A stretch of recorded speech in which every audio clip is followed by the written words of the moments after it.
Iran menyatakan batas waktu 60 hari untuk bernegosiasi dengan Amerika Serikat tak lagi relevan. Hal itu setelah Washington dinilai melanggar kesepakatan yang telah disepakati kedua negara pada 17 Juni lalu.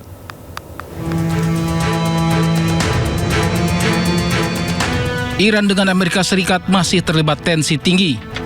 Dalam konferensi pers mingguan di Teheran, Kementerian Luar Negeri Iran mengatakan tidak ada batas waktu 60 hari dalam kesepahaman dengan Amerika Serikat. Hal itu sebagai tanggapan Iran atas pemberitaan sejumlah media bahwa batas waktu 60 hari setelah nota kesepahaman Iran-AS berakhir Senin kemarin. Menurut jubir Kemlu Iran, kesepahaman dengan Amerika hanya menetapkan periode 60 hari untuk bernegosiasi tentang dua isu, yakni pencabutan sanksi dan soal nuklir. Periode tersebut dapat diperpanjang jika kedua pihak belum capai kesepakatan. نقشه مسیر تردد در موردش تفاهم شده ولی خب ما قرار بود و قرار هست که تفاهم رو در قالب یک بسته نهایی بکنیم نقشه به علاوه بیانیه مشترک. Sementara itu, saat ditanya mengenai berakhirnya masa nota kesepahaman Iran-AS, Presiden Donald Trump kembali tegaskan bahwa Iran tak boleh memiliki program nuklir. I feel it's necessary. Look, we're in there for one reason. Iran cannot have a nuclear weapon. You understand that? Iran cannot have a nuclear weapon. Berdasarkan nota kesepahaman bersama yang ditandatangani Juni lalu, Iran dan AS berkomitmen merundingkan kesepakatan akhir yang mencakup sejumlah isu, salah satunya nasib program nuklir Iran.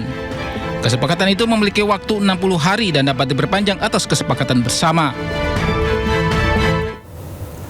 Iran memperingatkan bahwa merebut satu pangkalan Amerika Serikat di negara sekutu Amerika Serikat di Timur Tengah bisa tentukan jalannya perang. Peringatan tersebut disampaikan Iran setelah jangka waktu 60 hari kesepahaman Iran-Amerika berakhir kemarin. جنگ زمینی شروع کنن جنازه هاشون دیگه به خانواده هاشون هم نمیرسه. حالا باز موشک ما میزنیم میگه جنازه‌شو دینش رو یه چیزی رو میفرستن. اما اینجا اونم دیگه بهش نمیرسن. اما ما که میگیم جنگ زمینی این واقعیه. ما یه دونه پایگاه امریکایی‌ها رو بگیریم تو عراق، تو کویت یا در بحرین یکشون بگیریم سرنوشت جنگ با بزرگترین ارتش امپریالیستی جهان رو ما نهایی میکنیم و تمامش میکنیم. Utusan Amerika Serikat Jared Kushner bertemu kepala Hamas Khalil Al-Hayya di El Alamein, Mesir. Pertemuan ini juga dihadiri pejabat Dewan Perdamaian Nikolai Mladenov, mantan Perdana Menteri Inggris Tony Blair, dan para mediator regional. Mereka berupaya memecahkan kebuntuan terkait fase kedua rencana perdamaian di Gaza. Hamas menuduh Israel gagal memenuhi kewajibannya karena aksi militer yang terus berlanjut di Gaza. Sementara itu, Netanyahu secara terbuka menolak proposal perdamaian Trump pekan lalu.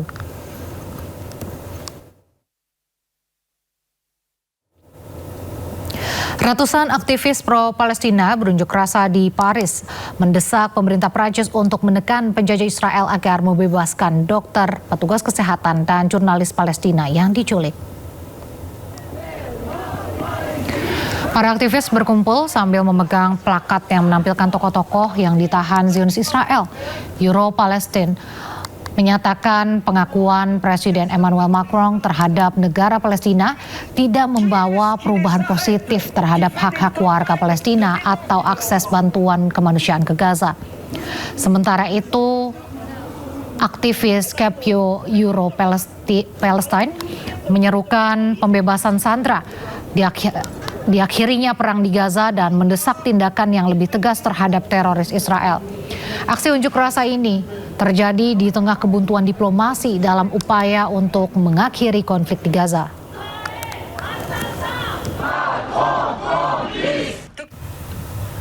Pemirsa, Paus Leo XIV mengutuk kekerasan berulang terhadap warga Palestina di tengah serangan pemukim di tepi barat yang dilakukan oleh Zionis Israel. Paus Leo pun menyerukan diakhirinya kekerasan berulang terhadap penduduk sipil Palestina yang diduduki.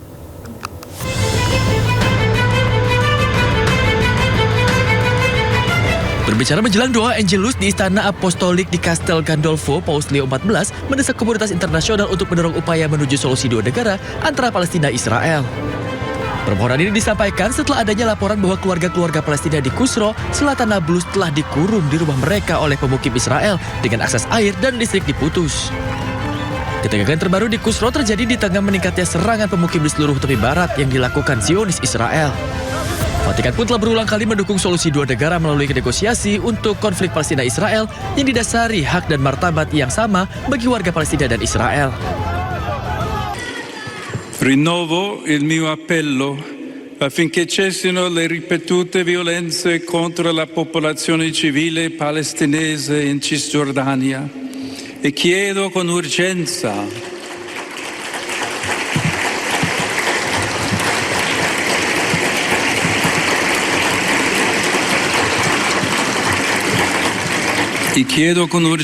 alla comunità internazionale di fare in modo che progredisca la soluzione a due stati per una pace giusta e duratura.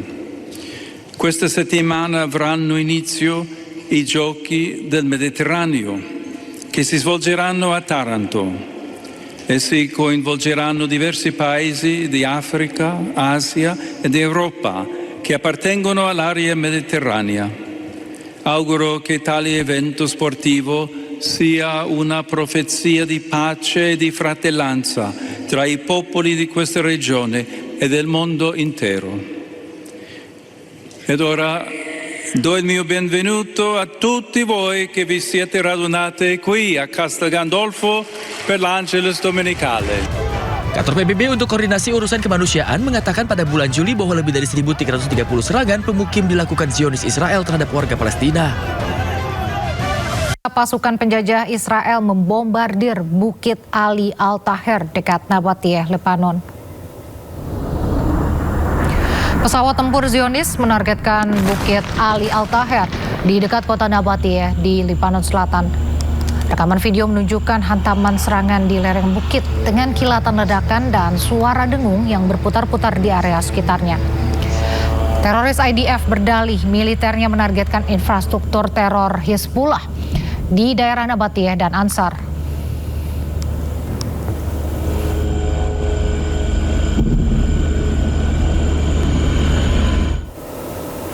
Israel terus meningkatkan operasi militernya di wilayah Khan Yunis, Gaza Selatan.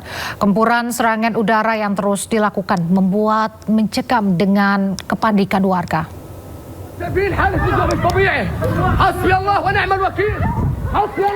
Ratusan warga Palestina terpaksa berlari untuk menyelamatkan diri dalam situasi yang mencekam. Warga yang putus asa merasa terjebak dan menjadi sasaran serangan Israel.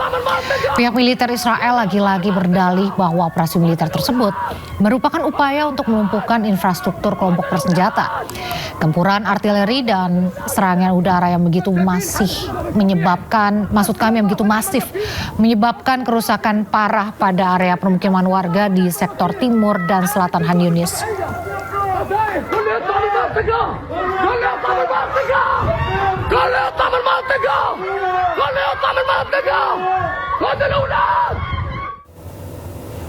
Ratusan orang berduka atas korban tewas akibat serangan Israel di kota Ansar, Lebanon. Warga mengkritik Presiden Lebanon yang dinilai gagal melindungi warganya.